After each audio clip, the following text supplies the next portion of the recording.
I instantly felt like I needed to cry. And I should note that I didn't do any prior research on the location. I just knew asylum, known to be haunted, nothing else. I felt the need to cry. And then our tour guide was like, hey, ladies, do you feel a certain way here? Women usually feel the need to cry when they're standing in this hallway. And the fact that I felt it before she said it. And then she also said, and men always get the feeling that they need to leave.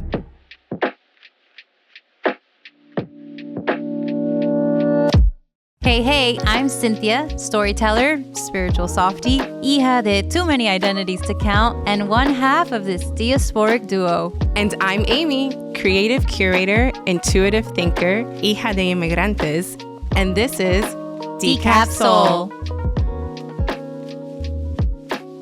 Hi, everyone. Welcome back to another episode of decafSOUL. We're super excited to have our next guest with us, just in time for spooky season.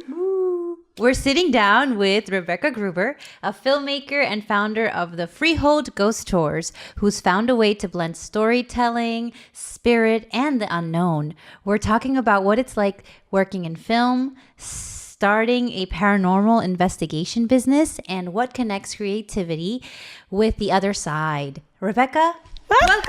Thank you. Excited to be here, honored to be here, so thank you. Amazing. We're so excited to have you here. Rebecca, do you want to share with us a little bit about yourself, like a little background, whatever you want to share with us? Sure. So I'm a lifelong filmmaker, always been interested in it since childhood. Don't know where exactly it came from. It's kind of always been ingrained in my head. And I always knew I wanted to do something with storytelling and filmmaking. Mm-hmm. Lived in Freehold, New Jersey my whole life. There were brief moments of living in Montclair and living in Manhattan, but I always came back to Freehold and just been going with the flow. I always thought I'd be in film, and my life kind of took a turn, but I think it took a turn for the better. So that's where we're at. That's awesome. Rebecca, I know you and I met a long time ago. And I know that, yes, you started off in filmmaking, but I remember there's a fun fact that I know about you. So your family's background is not at all in filmmaking. Nope. So you're basically the first one in your family to be diving into this, like, a whole new world. Yeah. What did your family think about that? They were always supportive. I mean, we had my father works with medicine. Yeah. So that was something he was hoping I'd also be interested in. And it didn't really work out that way. I feel like it's just kind of, it shows that it's not always your environment. Yeah, totally. You could just be born with this interest, not knowing where it's coming from. And I guess I'll share the story about him bringing things home. So he worked in a hospital, and this is like circa me being like 5 to 7 years old. Mm-hmm. And he brought home these different models of like these anatomical models to see if I'd be interested in the medical field. And he brought home these 2 model skeletons.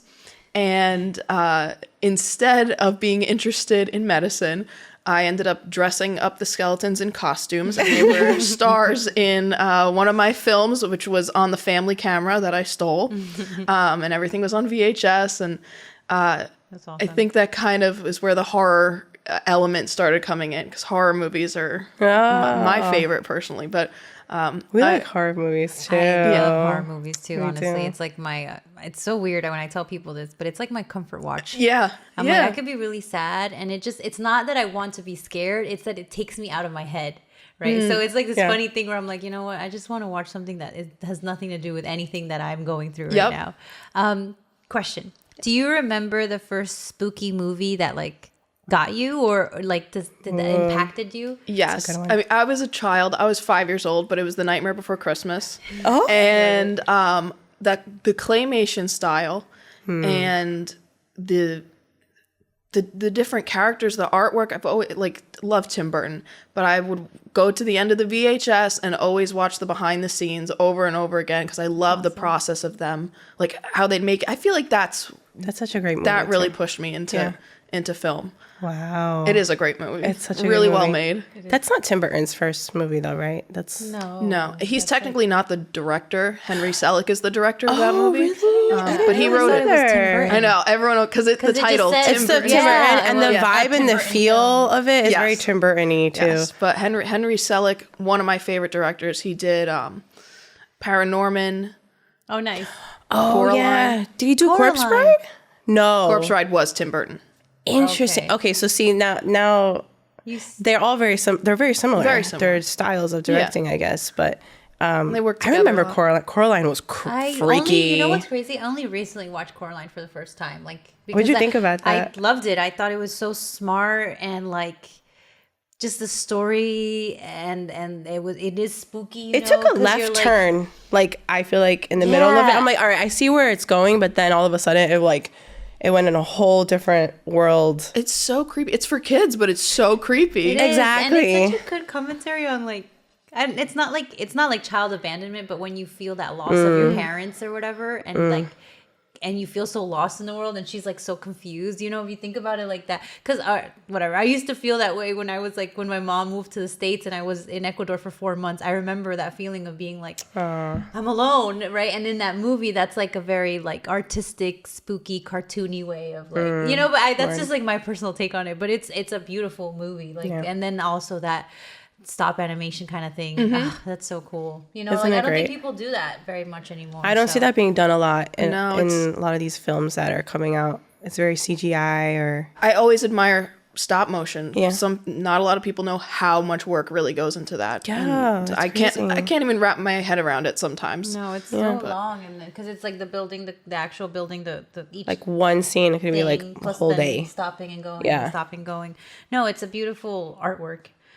What are your top favorite movies? 4 top favorite movies. We're gonna letterbox this right now. Like Okay, so top 4, go. this was difficult choices, by the way. Number 1, Pirates of the Caribbean. That's been my favorite movie The since first I was one a child. or like the in first general? Ah, yes. I mean, it's a great franchise, but the first one is my absolute favorite. It's the perfect story. The characters are great. It's the element of paranormal and adventure. I feel Yeah. like Oh, yeah. I always I forget didn't about realize the paranormal that. and then I rewatch the movie again. And I'm like, oh yeah, the ghost. And Yeah, and I know.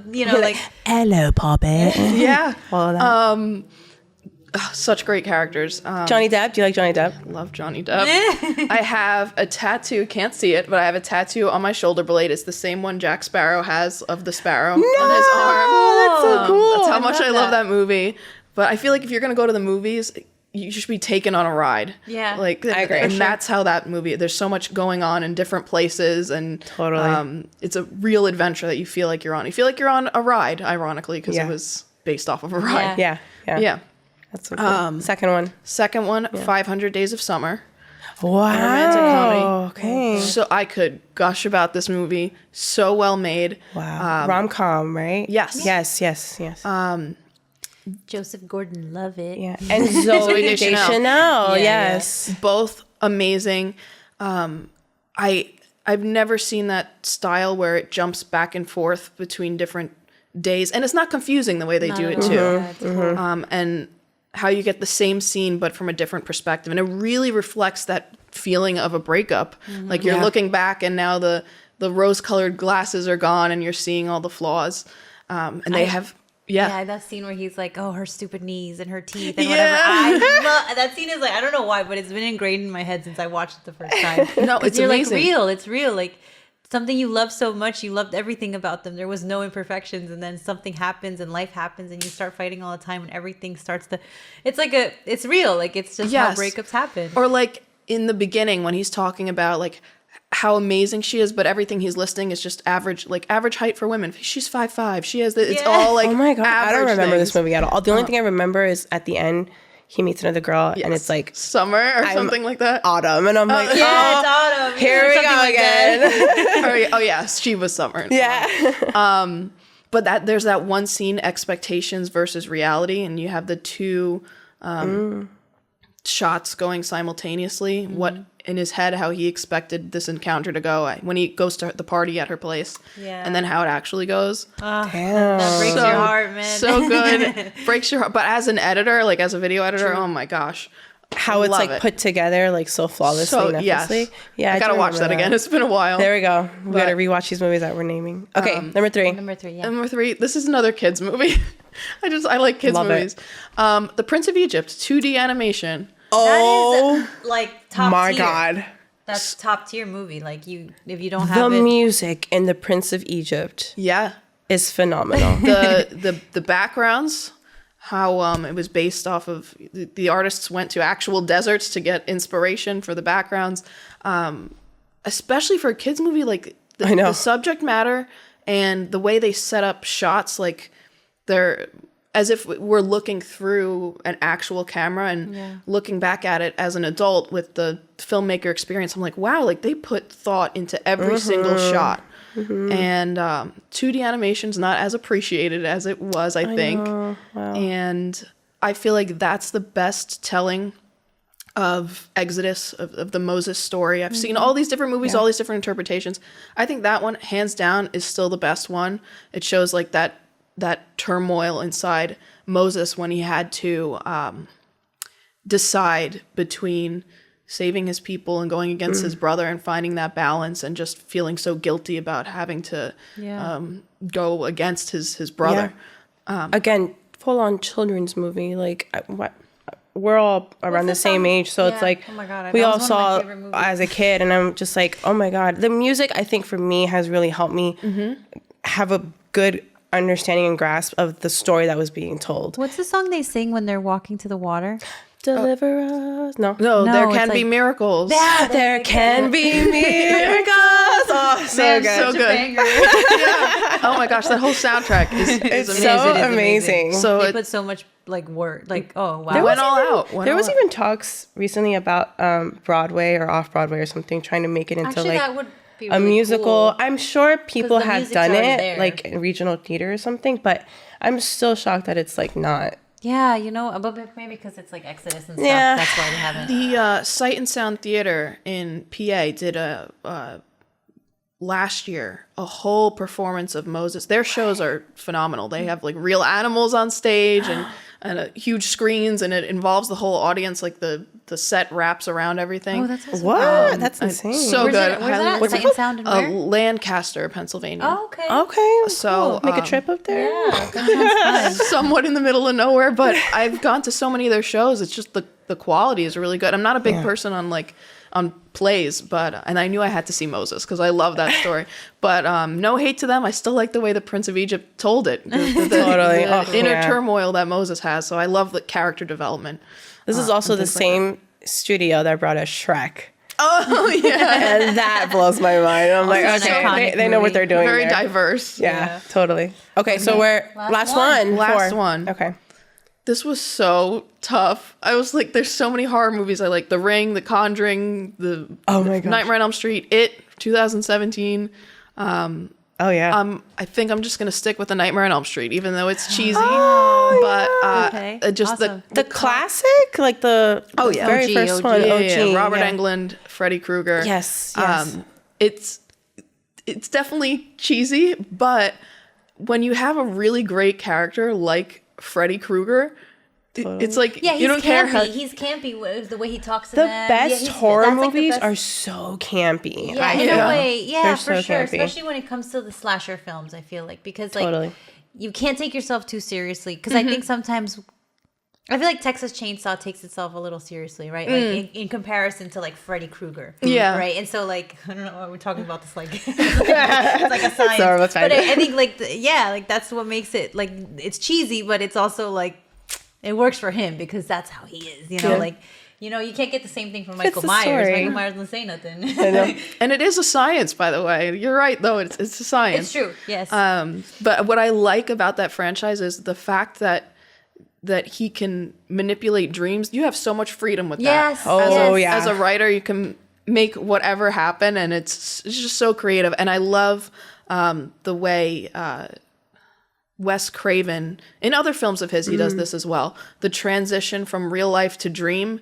I'm big on match cuts when it comes to editing, and the way he does it is kind of like it slips by you, but all of a sudden you're in a dream. A little bit hard to explain in person. I'm probably better showing it, but with the sets and everything, it feels like you're kind of falling asleep and slipping into this dream, and then crazy stuff just ensues and you can do whatever you want there. That's So, insane. yeah, I Also, love Johnny Depp is in that movie too, right? Yes, he's in the first one. It was his first movie he was ever That in. was like his first movie. I remember that. That's awesome. Because, I baby think Johnny I've Depp. only watched Nightmare on Elm Street like on cable as a kid. So I've never just like watched it sitting down, Like no beginning to end. commercials, Yeah. like all the curse words. Like I haven't actually watched it like the way you're supposed to watch it. So maybe that's something I'll do soon, just because you're talking about it now. I'm like, you know what? I got to give it a real shot. Definitely give it a shot, and the more you watch it, you notice little like Easter eggs, like this blanket is colored like Freddy Krueger, and that means he's in the area, and it's foreshadowing. love that he's that. I didn't notice that Really? till much later in life watching it, and I just love those little things that people can pick I out. love that though. Like when you're like a super fan or like you've just been like into these like cult classics, you just start noticing those Easter eggs that are Yes. just thrown all the way. Another to movie film. that does that is Psycho. I know I'm bringing up a fifth movie now. I've never seen Psycho. Like the original black and white Psycho? Or? Never. Yeah, that one. the- Alfred okay. Hitchcock. I've never seen Psycho. You gotta. Really? That's It's one a where classic. every Alfred Hitchcock. I mean, didn't he go Have you like watched real The hard on the Birds? actor? Every Watch The Birds? shot. No. So I've never seen any of the Alfred Hitchcock. Get out! I know, guys. Even me, like it took me a second. I watched them by accident on cable as a kid, and I was blown away. And then I was like, Really? and then I realized later on that Hitchcock was a thing. But I remember like watching The Birds and being like, what is this? As a kid, and like it being on cable and being like, this is crazy. What was the other one? It was one where she dies and like someone impersonates her and he thinks that like, I don't remember the name of the movie. It's so good. And in the end, she's like up in the tower and she's screaming and crying and he's trying to prove that she's not who she says she is. It's so good and I can't remember the That's name. an Alfred Hitchcock Yes, movie? yes. And then but yeah, I don't go ahead. No, Keep that's going. fine. So have you seen all the Alfred or what? Most of them. Not all. I ironically did not see the one Rebecca. I have not seen that one. I really should. Maybe it was Rebecca. That's what it sounded. I was like, I don't know if I'm recognizing this. It's like that's probably what it is. Because there's so many though. I mean, I feel was like, going to say Rosemary's Baby, and that's totally way off. no, That's I don't not an think that's Alfred Hitchcock movie. Yeah, no, no, it's. But yeah, no, give it a shot. I think Okay. like they're I think like Hitchcock gets like this big thing, and I think that's why like maybe we're like whatever, like it's not. But I don't Yeah. know. It's like it's definitely they're very good movies. Every single shot is thought out and contributes to the story in some way. And Hitchcock was amazing with that. Like as a film, like when I was a film student, I was trained to kind of catch what shots mean what and what's going to affect the mind in what way. But if you're just an average viewer, it's like subliminal. But depending on the shot, depending on the cuts, it makes you feel a certain way. And that's just why I love that field. And Hitchcock's a great example of that for me. Yeah, check that out then. Yes. Okay, Alfred Hitchcock. Based on that, because now you're making me think. What's something people don't realize about working in film behind the scenes? Oh, okay. So my background is a lot in post-production. Okay. I would say editing is my forte. And then for 5 years, I worked in Manhattan for various post-production companies doing various things. But people don't realize how long the post-production process is. It's probably the longest between pre-production, production, post-production. It's the longest portion between visual effects and color grading, color correcting, all these little fixes you have to do and all the people it has to go through. There's just so many people involved.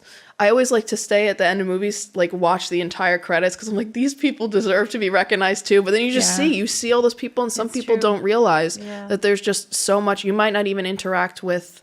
You don't interact with everybody. There was a day I was on set. This isn't post production. This is production, but I was on set for the Scorsese film The Irishman. And I tell people, and they're like, "Oh, did you get to talk to Scorsese?" No, the crew is so big. He was like hiding in a flower shop across the street. I could like kind of see him, but it's like, no, I didn't talk to him. You talk to, the head PA, and then they report back to someone. So I think people just don't realize how much is involved. And I have memories of being a kid and editing films that I'd make with my friends. I didn't know how else to hang out with people. I'm like, you want to be in a movie? I love that. So I remember editing, but the thing that always bothered me was like the second I got on my computer, hey, is it done yet? Can I see it? Can I see it? And I'm like, you don't realize how much goes into this. Oh my gosh. But yeah, I kind of went on a tangent there, but No, that was great. perfect. You're right. And not a lot of people do know because, films, like, it's supposed We to be just like see that. the end It's so result, effortlessly Yeah. made. And then, it wasn't until, like, I met Steven, my husband, who was also in, film school with you at Montclair and all that stuff.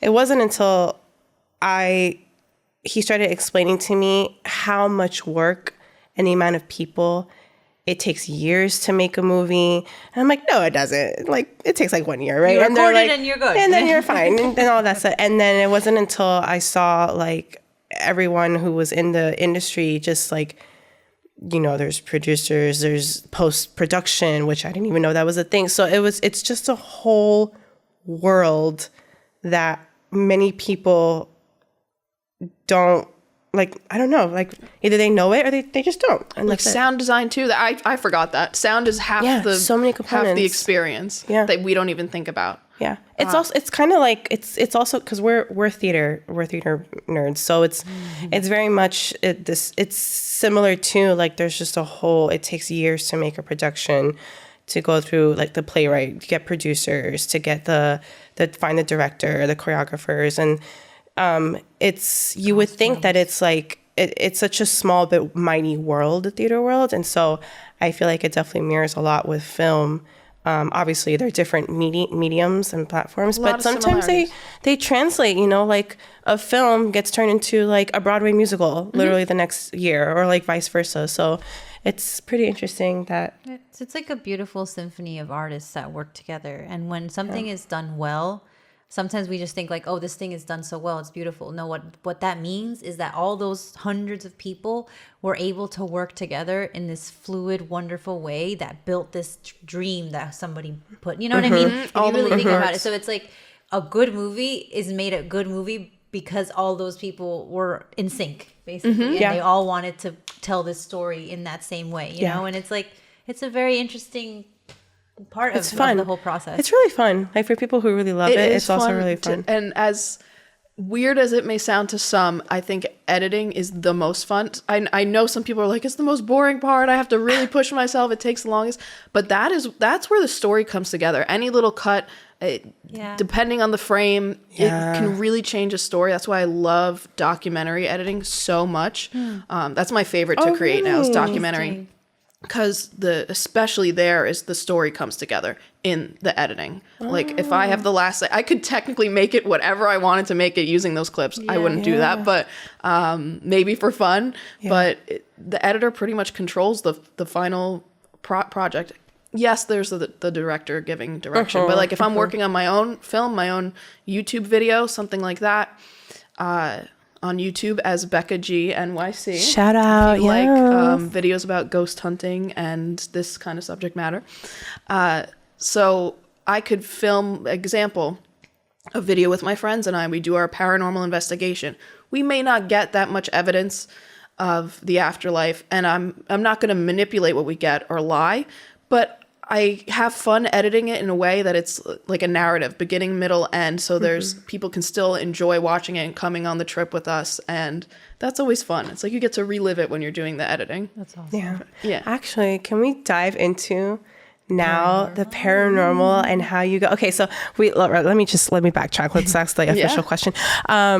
So when did the paranormal first capture your attention?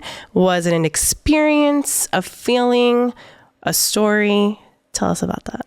So most people would say they encountered something and that's it. It sparked their interest in the paranormal. Yeah. That actually never happened to me, believe it or not. But I was always interested in horror and history. And I was working in Manhattan on a TV show. That season wrapped. And I was in between jobs, and I happened to take a tour at Paranormal Books and Curiosities and the Paranormal Museum in Asbury Park. I loved it so much. I was like, I could totally be a tour guide here. And maybe it'll just be like a 1-year thing in between before I get another film gig. ended up loving it so much. I stayed there for 6 years. But I started off just as a tour guide and being able to tell history and share people's stories. I just like public speaking. But as I went along, first things would happen in the building that I couldn't fully explain, and then I became a bit more interested. I didn't believe in ghosts before working there. Okay. So now I'm a bit more open. I'm like, there's some things I can't explain. Oh, And it's okay. kind of like a constant hunt for answers. And the owner of Paranormal Books, her name's Kathy Kelly.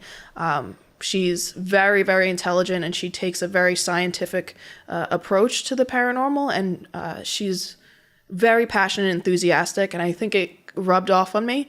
So the love of horror and film and storytelling kind of all came together, and I, back in the day, probably, when I say back in the day, maybe 7 years ago, would have been so scared to go into, let's say, an asylum in the middle of the night, and now it's like, yeah, let's do it. The next Wow. weekend, you're free. Let's go into an asylum. Let's film a video.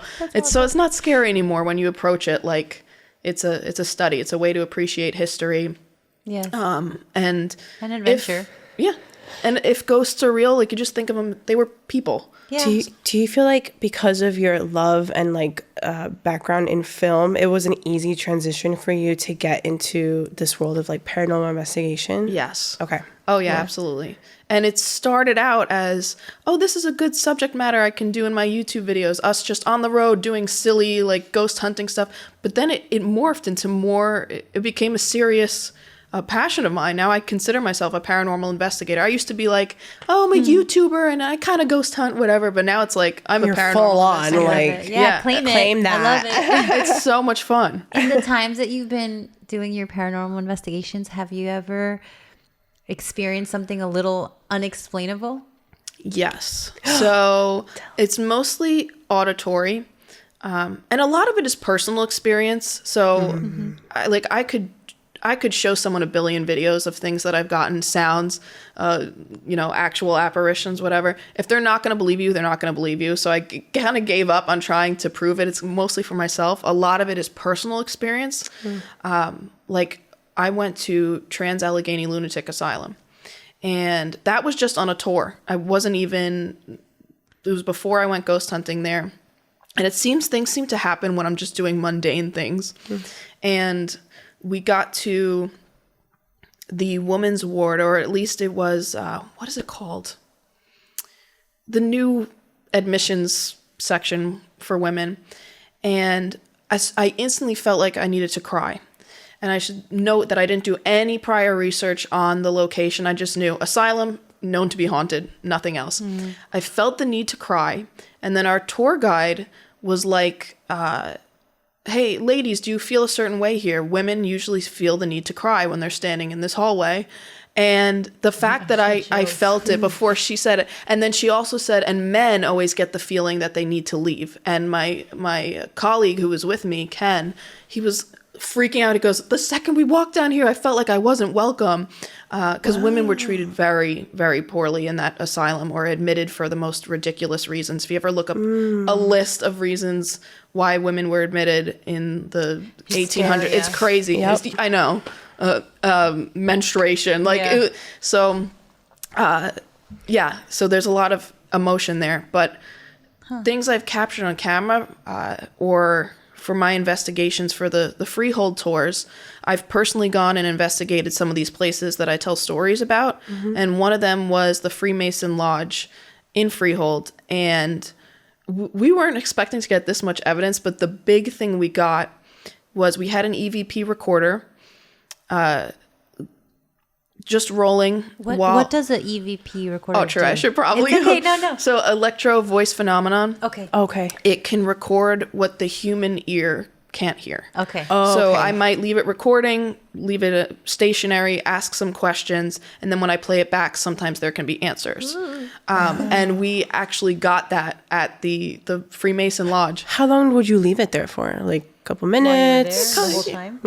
5 minute, like different Or rounds. wrap of 5 around and minutes. then come back. Yeah, Get a coffee and then come back. Sometimes we do that. Yeah, we'll just leave it in a room and come back.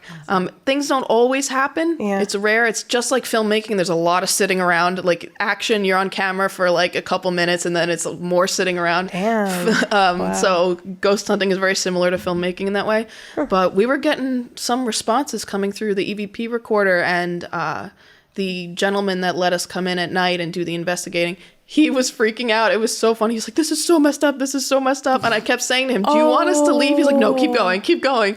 So why? Because like he wanted to like respect the I think he just place? didn't, He just didn't expect it. And He's then, never- you get to leave. He works there. That's so he's true. like, and probably in his head, he's like, oh. he never this is the real experienced deal. anything like that before. And Becca, what have you done?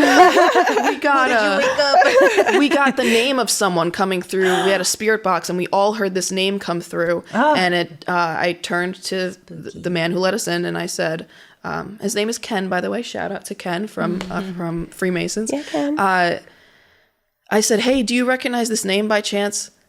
He just froze. He's like, this guy was significant member here. He died 2 years ago. So that was just interesting to get 2 those. years ago. I know. I was expecting you to say 200 years ago. I don't know No, why. it was someone they knew. Like he was like stopping by. I still skeptical to an extent. Like, can this be a coincidence?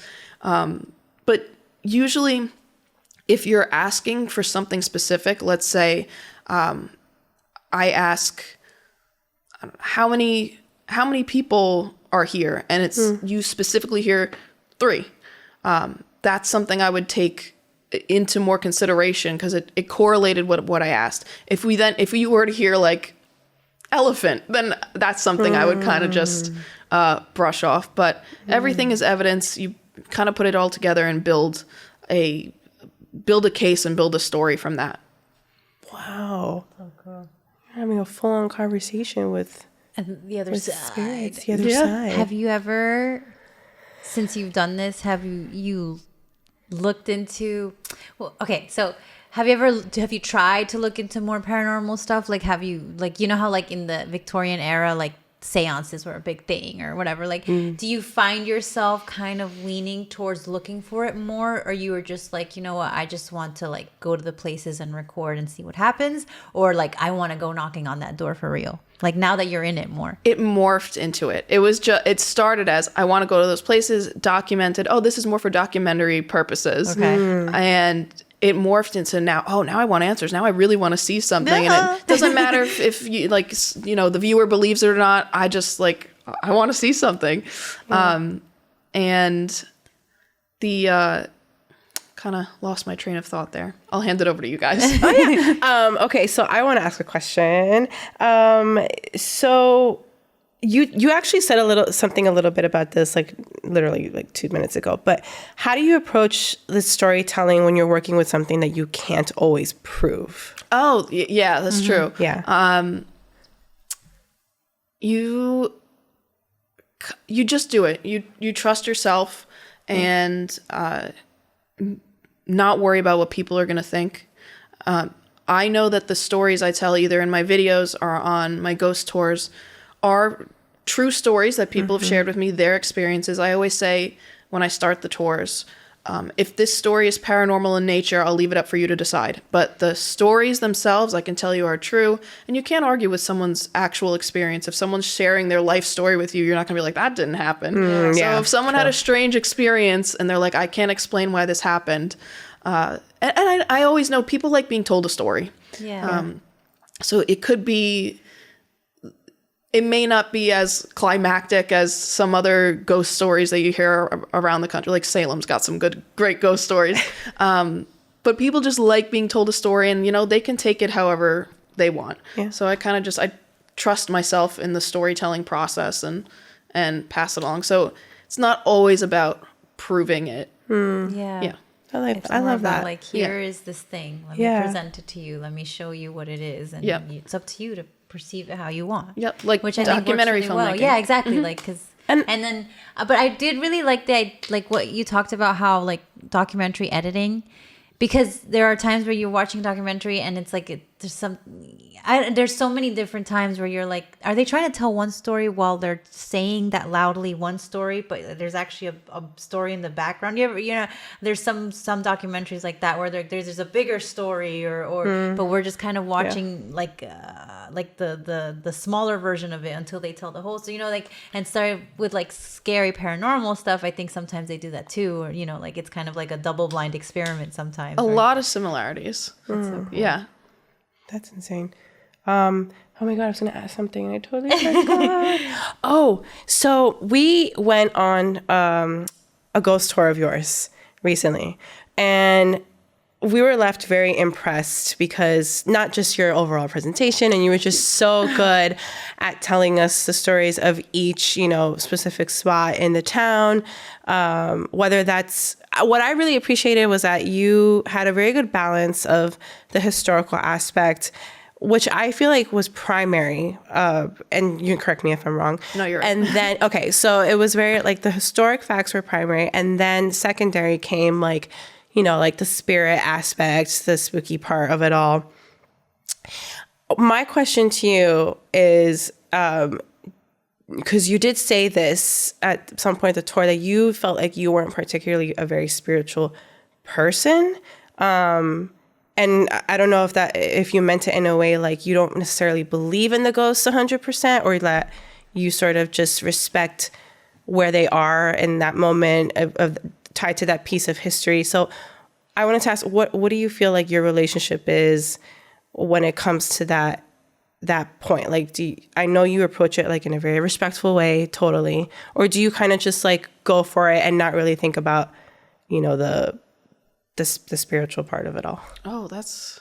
Sorry, that was a very loaded question. I like to paraphrase, just like, I guess, do you believe in the ghost as, in that level? So I will say I've always believed in spirit visitation, past family members visiting, but I like to think that everyone passes on and goes somewhere higher, heaven, a higher frequency, something like that. Totally. I'd like to think that. I'd hope people aren't trapped here, or... And some people believe ghosts have the choice to stay here, or they have unfinished business. So when it comes to the ghost aspect, spirits still on Earth, I'm still a skeptic about it. It's just fun to go and look for answers. It's a way to appreciate history, which is why the freehold tours are history first. Yeah. But yeah, long story short, the ghost aspect, I'm still pretty skeptical. Yeah. And I try to rule everything out before I'm like, I can't explain this. Yeah. But... And thanks for answering that. I know that was a really heavy question, but it's just, it's always curious to know, like, especially with paranormal investigators, like where intuitively their beliefs lie in. Like, is it just for like their own, like, general knowledge? Because you have such a good grasp of knowledge, like your history. I'm so surprised that you didn't go to like, you should have been like a history professor or history something, because you just, it's hard to translate information, whether that's like heavy information or just like fun, light information. It's, I don't know, like I feel like the way that you handled everything with respect and with such poise and professionalism was like really great in these tours. Ghost stories, history lives on forever, I feel like. And I'm usually a bit more interested in the history of a place if it comes with a ghost story. I will say that. So that was part of why I formed Freehold Ghost Tours. I wanted to keep history alive in an entertaining way. Yeah. And I think we were successful with that. Totally. You traveled, right? You traveled to different spots? Yeah. Like outside of like New Jersey is what I'm saying, like Freehold. Yes. Okay. I even did some ghost hunting in Paris. What? Tell us about that. That was cool. That was my early days of Wait, did you go to the hunting. catacombs? Went to the catacombs. Oh my God. But our big ghost hunt was, actually, this wasn't Paris, this was Normandy, but it was the same trip. Mont Saint Michel. It's that castle on I'm going to describe this so poorly because it's been so long. It's that castle on the beach, and Normandy. Yeah, the beach. What's the video game that's what's that video game, like the historic video game? Like wasn't Call that of D-Day? Duty? Like No. D-Day wasn't on Normandy Beach? Like Dunkirk? Yes, like Dunkirk. I don't know. But I'm sorry. No, There was a video game that based it off of. You could Gears of cut War, that out. I don't know. I don't know. Really? I don't know. Either way, it's supposed to be very haunted location, and it was the perfect spooky night. It was raining, and my friend and I are going around and doing our little investigating. I'll say we didn't get anything that night, but the trip that I went on that we got the most evidence was my colleague Ken and I for a week went to West Virginia and Kentucky. And I feel like West Virginia is a ghost hunter's paradise. Like there's so many haunted locations between the penitentiary, Trans-Allegheny Lunatic Asylum, the Greenbrier Ghost, and Trans-Allegheny Lunatic, that's an actual name, like, for the place? Yeah, I mean, you could say it's Trans-Allegheny Psychiatric Hospital. I think but most people in recent days it's been renamed to its old. I think it's mainly to attract people, audiences. like tourists. Okay. I personally don't like the word lunatic, but that is what That's called. crazy. No, like that just jumped because I'm like, did they say that like back in the day? Like, damn, back in the day, that is what it would have been called. Wow. And then what was the other one? Oh, Lake Shawnee. Abandoned amusement park. We spent a night there, and there's supposed to be a little girl ghost that haunts the swing set. Like she died in the 80s on this swing set. A lot of the hauntings are believed to have to do with Native Americans that lived and died on the property. And then from there, it's just been bad luck, like these different child deaths, and that's why it's now abandoned. It's become more of a tourist attraction. And they do a great job with having guests there and staying the night. And this is all in West Virginia? All in West Virginia. Jeez. Ghost hunting paradise. Mothman, that's the other one. They have their cryptids. They have Mothman. They have Flatwoods Monster. They're just chock full of the paranormal stories. I love it. It's just so much fun. So what was your favorite place? I think that's what... Yeah, that's a good question. Yeah. I guess... No, wait. We talked about Paris. We were talking about Paris, and then...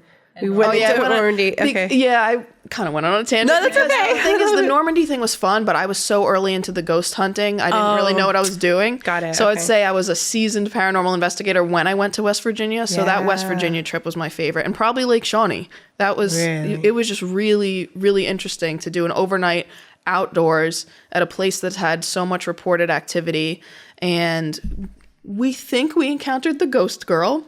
Not entirely sure, but I may have accidentally angered her by breaking one of the swings. I didn't break it. It was like already kind of like falling off, and I like kind of just tore off. That's it. I put it back. I put it back how it was, but we had what was it? We had a spirit box going, and something said stop or came through, and just did not seem too happy about it. So that was an accidental. So when that happens, do y'all just get up and go at that point? Or? That time we did. Okay. Because we were exhausted and it was raining, and my friend was kind of freaking out a little bit. It's like, you angered the ghost girl, and I was like, I literally went to the bathroom, and he followed me into the women's bathroom. That's how scared he was. He didn't want to be alone. Yeah, he didn't want to be alone. It was just a trailer. It was just the two of us and that whole property. So wow. But so your friends are also into yes, you definitely need like a people team that are down, because like girl you're going doing into it by yourself. I watched some of the videos that you have done on like the Becca tours and stuff like that, and then I'm like,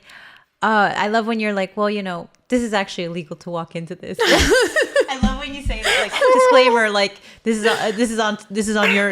up to you if you want to go or Don't not. try this at home. I love that. But it's also like so much adventure, like, like we're adults and life is crazy, and you get to go and do this thing that's so different, and there's nothing wrong with it. It's just like fun. Like, so I like to go running, right? And sometimes I'll see like a little nook or whatever, and I'll go down those stairs, and that wouldn't happen if I wasn't out walking and running in the streets, because I'll go like do 5 miles at a time, right? And I'm like, I was thinking about that when I was watching your videos of like this kind of feeling. There's this one area that I really want to explore, but I know I can't do that alone because it's like blocked off and it's like full of greenery, but I'm like, I really just want to see what's in there. Up, girl. Let's do it. I will say a lot of those times that I go to those places, I know the signage is there because they believe people are going to like cemeteries, people are going to disrespect the cemeteries. And I have heard stories about that, people going at night, performing a ritual defacing the graves. Wow. I know I'm not going to do that. So that's why I'm like, I'm not, I don't feel as bad kind of thing. But besides like paranormal stuff, well, you've been down in like those different places. Have you ever just encountered like people living there or something like that? Or Oh, that's always my fear. People scare me more than ghosts. That's what I wondered. That's why I didn't want to go Damn. by myself, because I was like, oh, maybe it's like, there's people there that You know, don't are ever living, want to put yourself in like and some it's, type of danger. Not saying that or anything. everybody's bad or anything, but you just like You just have know, to be it's just cautious. different. Yeah. No, it's that's a fear of mine. I thought of it. I always bring pepper spray and whatever else, like to stay safe. But encountering a person is so much scarier than a ghost. If you had asked me 7 years ago, I probably would have said the opposite. But like a ghost is just chilling out, minding its own business. Listen, the living scare me more than anything. So scary. So it it's hasn't true. happened yet. So I worked as a transport in the hospital. You basically move the patients around, but you also move the bodies around. And I remember when the very first time, like I was telling one of the new trainees, and she was like, I'm so scared. I'm going to cry when I go to the morgue. And I was like, they're not going to do anything to you. And she was like, huh? And she was like, any of us here can hurt you more than them. And she was like, Damn. oh, Good point. yeah. But I think she still cried when she went into the morgue, because it even happened to me, and I was like, oh, this is okay. Like, they're passed away, they're sick. Like, not it's okay, but like nothing's gonna happen. But the first time that I had to move a body to the morgue, my heart was beating out of my chest, and then I was like, it's okay. Yeah. Like, It's totally understandable. That's so interesting that like when you think about it that way, and you're literally doing what you're doing, and it's like nothing's gonna happen to me. no, and because- it was that I had to tell myself that I was like, I'm safe. Like they're even safer than I am. Like they're okay. They're not gonna hurt you. Even if they were bad people, they can't do anything to you now. Right. Yeah. Like you're the safest there. Yeah. And that was a realization that I just had. At least because in I was physical that form, moment. you're yeah, good. Like, yeah, I guess, right? But then that's where we go into the other. Yeah, that's when we go into that. Psychologically, it's always that first time. Like the first time I thought I saw something, freaked out. Wow. Freaked out. And now it's just kind of like it was at the Paranormal Museum, and after being there 6 years, it's like, oh, I hear phantom footsteps. Okay, it's just another Tuesday. Because you're so like you just like your openness, like you just opened yourself to it. Like Yes. it's like Yeah. I feel like a lot of misconception, especially with paranormal. It's it's bad. Like you shouldn't. It's like very like taboo. You shouldn't really get into it. Yep. And Well, yeah, you have that fear of like opening a door. yeah, exactly. Demons. Exactly. Yeah, Yeah. But it's like a lot of people, at least like from the people that I know, like they're very big on like the whole spiritual community. It's like, it's just like what you said, like you said, like higher frequencies, lower frequencies. Like it's literally that literally everyone, whether you're part of the living or not living, you're on a level playing field of like the range of frequencies that you're on. So what I've learned is that, those so-called like the demons and like all that stuff, or also derived from a lot of Hollywood, right? Yes. A lot of like movies, a lot of like I used to watch Charmed when I was little, like about the three witches, and like a lot of like Buffy the Vampire Slayer. Like you just see like you can physically see like that whole like the demon and like the vampire slayers. So I definitely do feel like TV and film play such a huge part in how people can perceive. Either they're going full force into like paranormal investigation, or they're just like, I don't want to like touch that, or like I don't want to get into it. I'm very like sensitive. Not that I'm making fun of all the sensitive people out there, but I'm just saying like it's very interesting to see how society and the pop culture references really do play such a huge part in people's like beliefs, unless you're very like passionate about it like you are, or you're very like open to like receiving that information in like a respectful way. So those who are gonna go into ghost hunting, and if you think it's gonna be like a Hollywood movie and you're anticipating that, you're gonna be disappointed. But if you're worried, you're scared, and because that stigma or whatever comes from the Hollywood movies, I'd say don't worry. It's not gonna be like that. There's gonna be a lot of waiting around and for maybe little audio bites here and there. I mean, still very exciting, but it's not going to be like a Hollywood movie, not going to be like The Exorcist. But I know I'm going backtracking a little bit. You mentioned me finding friends and a team that were just as crazy enough to do this stuff. I'm so grateful for them. I met a lot of my team. We call ourselves the Ghoul Squad. It started out as kind of a joke, and then it became like our paranormal investigative team. We're on Instagram as Ghoul Squad Paranormal. Oh, that's Cool. And follow. yeah, the main members, I would say, is myself, my friends Ken, Joe, and Indigo, and we all met working at the Paranormal Museum together. I feel like that place just brings people together. Everyone who works there, we just become friends, and that's where you find other weirdos. And, I love it. Oh yeah, my friend Savannah. We have other people involved, and I like to say the Ghoul Squad it's half us and then half whoever decides to join in on the fun and watch the videos and that kind of stuff. But I'm so grateful for them, so I just wanted to give them a shout out. And they're always Ghoul Squad. so supportive, and they're great paranormal investigators. Oh my God, Rebecca, what are your hopes and dreams with your own, like, the touring company or your own, like, yeah, just tell us about that. Like, what do you envision for yourself? Is it are you gonna like do a whole team? Are you gonna go on a reality show? Are you gonna be doing all that stuff? Or like, what is it? I will say, this is gonna get kind of deep, but like, We love deep here. my entire childhood growing up, I always had these aspirations. You're going to be a filmmaker and you're going to do this. And I always say, we plan and God laughs. So let go and let God.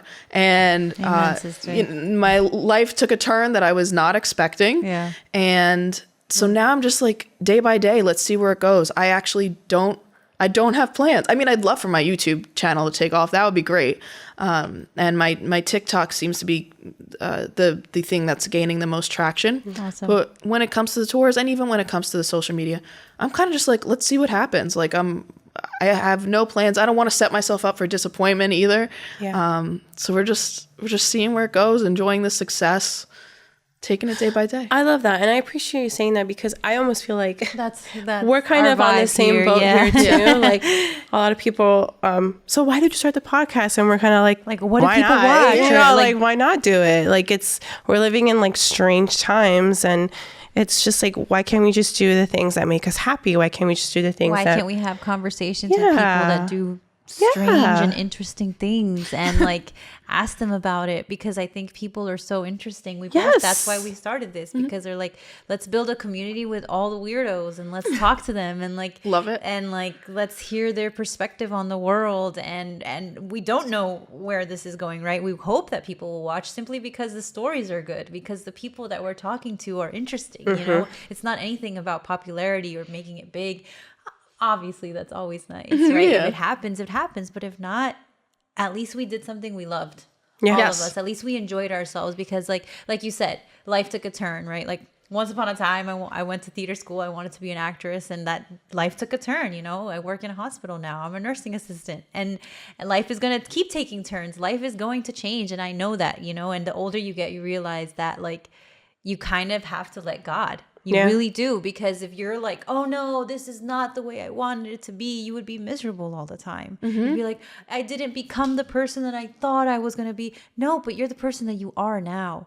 And that is beautiful. And like the years that you spent in the Asbury ghost tours or whatever, that led you to this, and you seem to be enjoying yourself. And when you talk about it, you're happy. And it's like, and then you built your own ghost tour. Like, that's awesome. Like, you know, that's a big deal. I still can't believe that happened, by the way. I was I love creating that tour at the same time I was planning my wedding, the same time my family was rescuing cats in my backyard.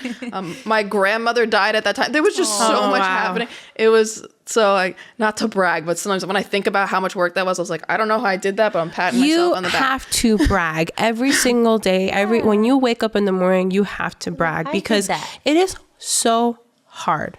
It is so hard having to, you know, really just figure out what the next thing you're going to be doing, whether it's something that's going to make you happy, whether it's something that you just have to do, like check off on your to-do list.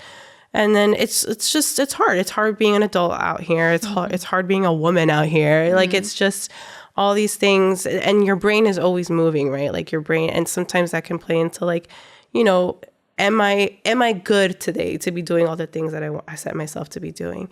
And so kudos to you. Like, always brag for yourself. Everyone should always brag about themselves. I am really proud of it. Like, that's my child, my passion project. Yeah. And Freehold didn't have ghost tours, and I really felt like, and I noticed like some historic buildings were getting, like the Parker House, the Governor Parker House was getting vandalized and the windows getting broken. And I was like, people deserve to know the history of this town, and maybe I can bring it in a more exciting way. So I feel like I contributed to history and got the locals involved, sharing their stories and everything. But it was a lot of hard work, more work than my senior thesis in college, and that's saying something. Always. But yeah, I am very proud of it. Good. Yeah, you should always be proud of it. Oh, actually, question.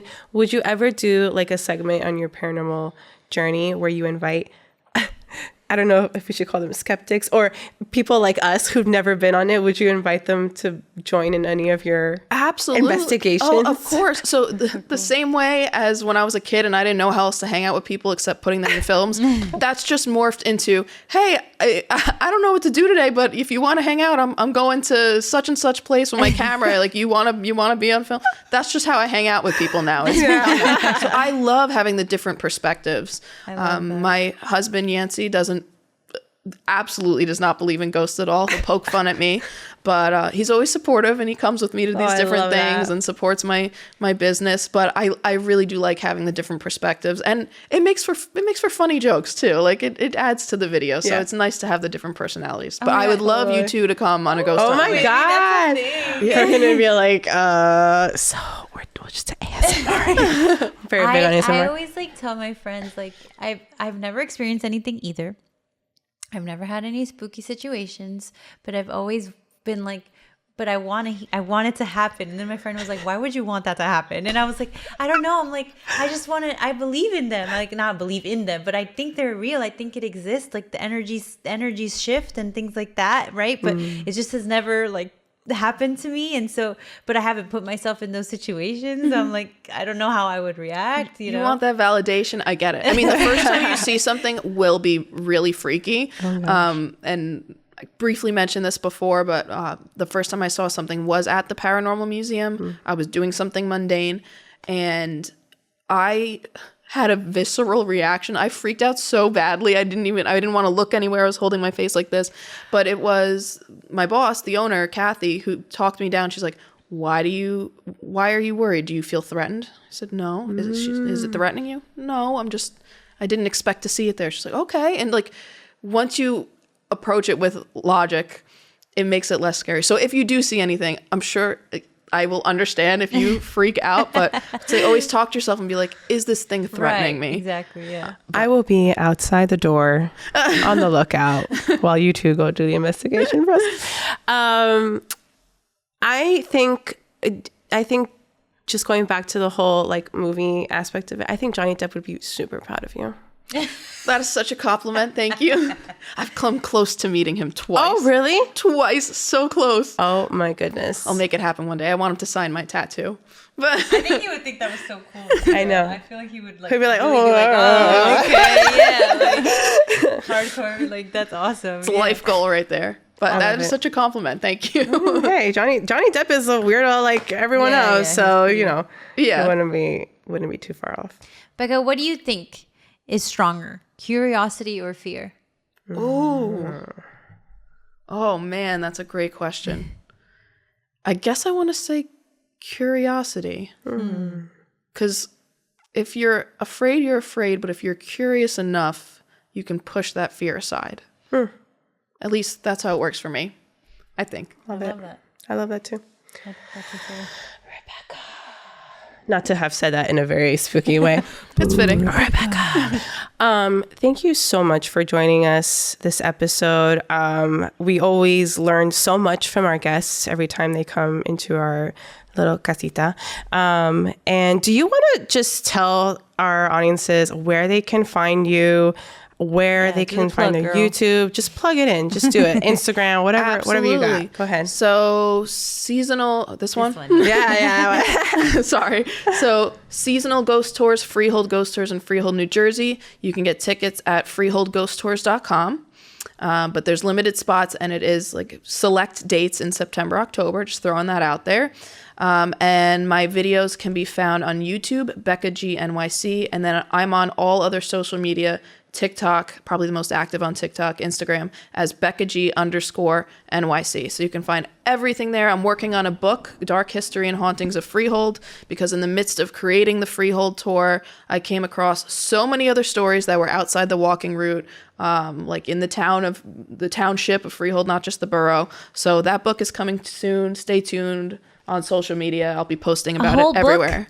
Yes. Oh my God. I'm very excited. So excited for this. So many stories, so I had to put it somewhere. Oh God, I'm so excited for this book. Thank you. I can't wait. And to our listeners, keep your coffee warm, your mind open, and your soul decaf. Bye, y'all. Bye. decafSOUL is produced by WNN World News Network. Follow us at decafSOUL Podcast on Instagram, YouTube, and Spotify.